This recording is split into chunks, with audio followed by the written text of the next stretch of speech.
Hello friends, 2020లో వచ్చిన corona వైరస్ని ఇంకా జనాలు పూర్తిగా మర్చిపోనే లేదు. అంతలోనే చైనాలో మరో కొత్త వైరస్ వ్యాప్తి చెందుతుంది. అదే హెచ్ఎంపివి వైరస్. అసలు ఏంటి హెచ్ఎంపివి? హెచ్ఎంపివి అంటే హ్యూమన్ మెటాప్న్యూమో వైరస్.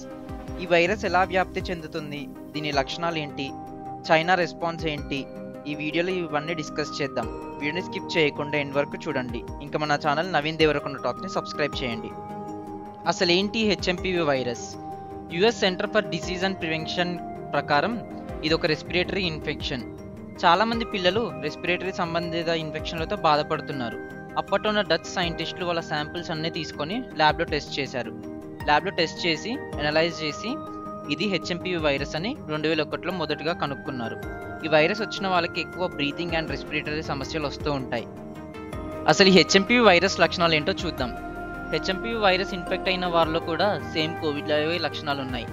అవి దగ్గు, జ్వరం, ముక్కు దిబ్బడ, జలుబు, గొంతు నొప్పి, ఇవన్నీ లక్షణాలు ఈ హెచ్ఎంపివి వైరస్లో కూడా కామన్. ఇది ఎక్కువ చలికాలంలో సోకుతుందంట. కొన్ని సందర్భాల్లో మనకి ఒంటిపై దద్దుర్లు కూడా రావడం జరుగుతుంది. అసలు ఈ వైరస్ ఎలా సోకుతుంది? ఇది దగ్గు, తుమ్ముల ద్వారా వచ్చే తుంపుల నుండి ఒకరి నుండి ఇంకొకరికి వేగంగా వ్యాప్తి చెందుతుందంట. ఇది ఇంక్యుబేషన్ అంటే ఇది గ్రో అవ్వడానికి 3 నుంచి 6 రోజుల టైం పడుతుంది. ఈ వైరస్ మనకి ఎక్కువగా 14 ఇయర్స్ లోపు ఉన్న పిల్లలకి, అలాగే ఇమ్యూనిటీ శక్తి తక్కువ ఉన్న వాళ్ళకి ఈజీగా అటాక్ అవుతుంది. దీన్ని నివారించాలంటే ఏమేమి సజెషన్స్ తీసుకోవాలి?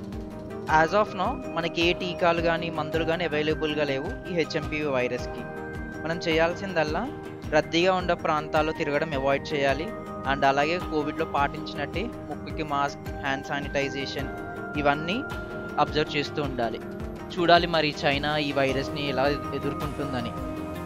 అయితే చైనా రెస్పాన్స్ చూస్తే మాత్రం చాలా ఫన్నీగా ఉంది. ముందులాగే సేమ్ స్టోరీ రిపీట్. ఇది ఒక నార్మల్ వైరల్ ఫీవర్ అని, ఒక 2 to 3 డేస్లో మళ్ళీ ఈ సిచ్యువేషన్ అంతా నార్మల్ అవుతుందని చెప్పుకొస్తుంది. బట్ ఏ క్షణం ఏం జరుగుతుందని ఎవరం చెప్పలేము. కోవిడ్ టైంలో కూడా అందరూ ఇలాగే అనుకున్నారు. చూస్తే అది పెద్ద ఎపిడమిక్ లాగా ప్రకటించారు. ఈ హెచ్ఎంపివి వైరస్ ఎలా ఉంటుందో చూద్దాం. సో ఇలాంటి మరిన్ని వీడియోల కోసం మన ఛానల్ నవీన్ దేవరకొండ టాక్స్ని సబ్స్క్రైబ్ చేయండి.